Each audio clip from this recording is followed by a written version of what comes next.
Communicating with your athletes. Coaching is all about communication. Successful coaches are excellent communicators, and unsuccessful coaches often fail because they have poor communication skills. Communicating as a coach is a two-part process. First off, you need to send clear and understandable messages. Next, you need to listen to your athletes and understand what they are communicating to you. Communication is both verbal and nonverbal. Only about 30% of our communication is verbal, and that is the things that we say. The other 70% is nonverbal communication.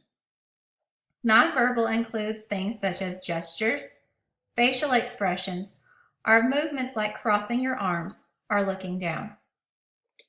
Communication has two parts, content and emotion.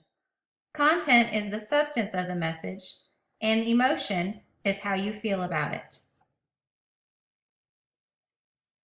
Ineffective communication can occur for various reasons. Problems tend to happen when people are under stress, when they are passionate about the subject, or when the outcome is important to them.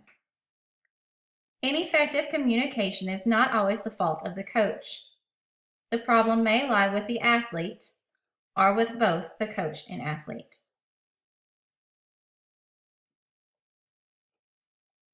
There are 6 basic communication skills that we should all strive to develop in order to be better communicators.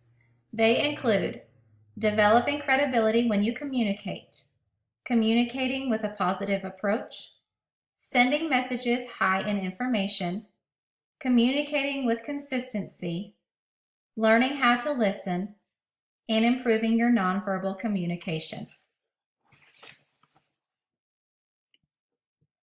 Developing credibility when you communicate. You don't put much faith in people who you don't believe are knowledgeable about what they are saying, or those who constantly speak negatively. Therefore, your credibility is probably the most important element in communicating effectively with your athletes. As a coach, you may start off with some credibility simply because of your title as coach. However, you must maintain and build this credibility, or it can be lost. Building and maintaining credibility can be achieved by doing various things. For example, be knowledgeable about the sport, or at least honest about whatever knowledge you possess. It is okay to admit that you do not know everything about the sport you are coaching. However, you do need to assure your team that you are working every day and every practice to learn more. Next, be reliable, fair, and consistent with every member of your team. Follow through on what you say.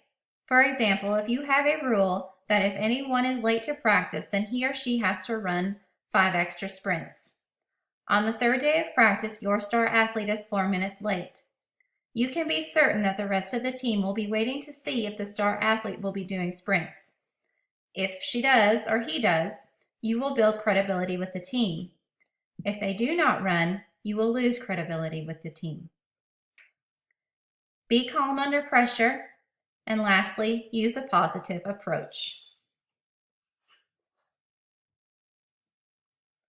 Communicating with a positive approach. I am sure you all have heard the saying, "Sticks and stones can break my bones, but words can never hurt me." However, words can hurt. Therefore, as a coach, you need to be careful what words are said. The positive approach emphasizes praise and reward to strengthen desirable behaviors. Not every message should be full of praise, because that can lead to athletes doubting the sincerity of the message. The positive approach is an attitude that you communicate in both verbal and nonverbal messages. Encouragement is vital. You don't want to just tell athletes what they are doing wrong. If you act in that manner, you will notice increases in athletes' fear of failure, lower self-esteem, and your credibility decreasing. In order to prevent a negative approach, remember to have realistic expectations for your team and athletes. If your expectations are unrealistic and are often communicated to your athletes will feel frustrated and unaccepted. You must practice the positive approach. not only when coaching, but in all of your communications. Embrace an attitude in which you look for your athletes doing good. Avoid sarcasm and put-downs, and emphasize what can be done, not what cannot be done. Athletes need more than to be told that they did something wrong. They need to be told how they can do it right. As a coach, you should provide evaluative comments only when athletes clearly do not know what is correct or incorrect. When the behavior is good and desirable, praise them. When the behavior is wrong, instruct them on how to improve. When a coach habitually communicates in judgmental languages, athletes tend to become uneasy, cautious, and even defensive.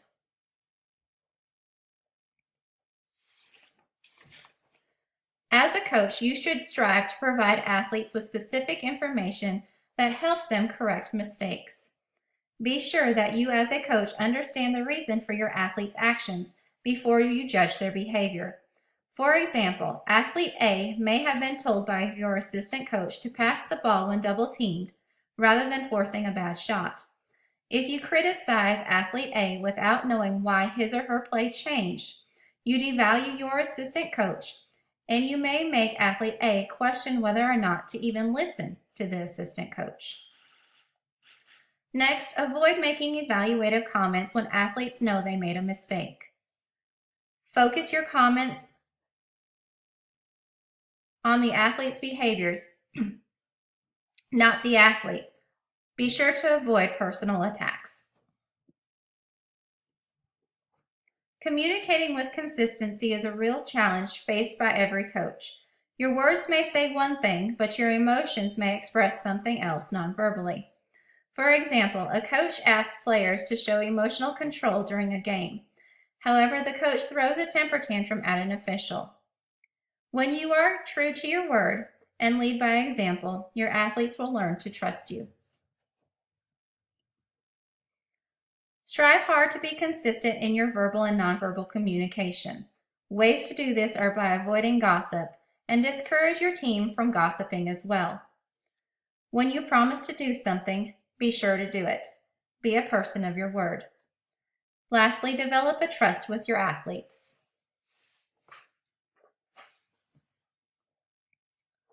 Learning how to listen better is something we all can work on. Untrained listeners hear approximately less than 20% of what is being communicated. Poor listening skills can cause breakdowns in the communication process. Coaches are sometimes accused of being poor listeners for two main reasons. The first one, some are so busy commanding that they never give another person the chance to speak. The second one, they assume that they know it all and that the athlete should be seen and not heard. However, Coach John Wooden puts it better in perspective by saying, "It is what we learn after we think we know it all that counts." There are two different types of listeners, passive and active. Passive is when a person is being silent when another person speaks. Active is interacting with others to provide proof that you understand the message. In order to improve your listening skills, show the person speaking to you that you are interested in listening and trying to understand what you are saying. Give them your full attention. Once someone has spoken to you, check that you understand by paraphrasing the message. This will help clear up any misunderstandings. Express empathy, not sympathy, by showing that you care and respect what the speaker is saying. Nonverbal communication is important. Like I mentioned before, approximately 70% of our total communication is nonverbal. Remember that every action on and off the playing field is a form of nonverbal communication. How you walk, how you approach others, and the gestures you use are all examples. As the coach, be the leader of your team through your actions. Lead the way in congratulating opposing teams and model how they should react when you think the team is being treated unfairly. Recognize how much you communicate through nonverbal communication.